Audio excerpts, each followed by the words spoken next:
Tout a commencé en 1902. À 26 ans, Benjamin Russell crée la société Russell Manufacturing Company. Avec 6 machines à tricoter, 10 machines à coudre et 12 employés, il se lance dans la confection de sous-vêtements pour femmes et enfants.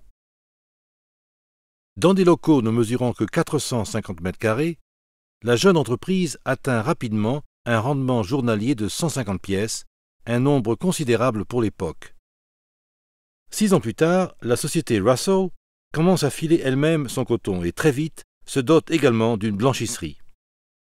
Le bâtiment est relié au réseau électrique pour la première fois en 1912 et seulement 2 ans plus tard, une deuxième filature est mise en service. Et lorsque la Première Guerre mondiale éclate, Benjamin Russell est en mesure de répondre à la demande croissante en tissus et fils. Après la guerre, Russell poursuit sa croissance en investissant dans de nouvelles filatures et en 1927 en équipements de tissage et de teinture.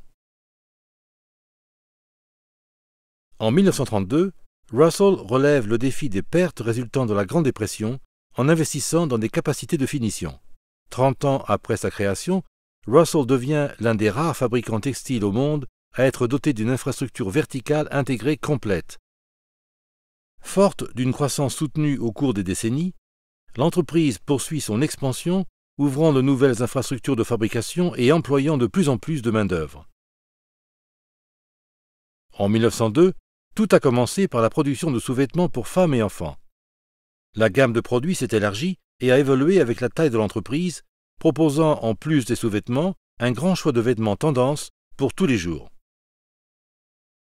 Au début des années 1920, Russell lance un vêtement censé devenir une petite deuxième ligne de la gamme phare Russell.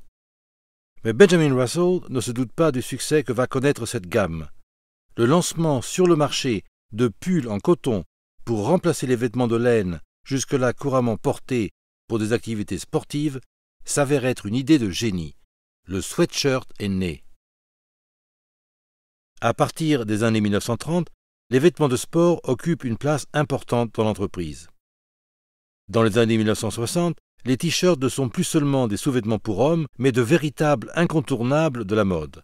Ainsi, dans les années 1970, le marché du vêtement de loisirs connaît une rapide expansion. Combiné avec l'essor spectaculaire de la gamme Russell Athletic, l'entreprise bénéficie d'un environnement particulièrement propice à la croissance. En 1983, Russell Corporation crée une nouvelle marque pour sa gamme de vêtements de loisirs. Jerseys voit le jour et devient un nom reconnu à travers les États-Unis.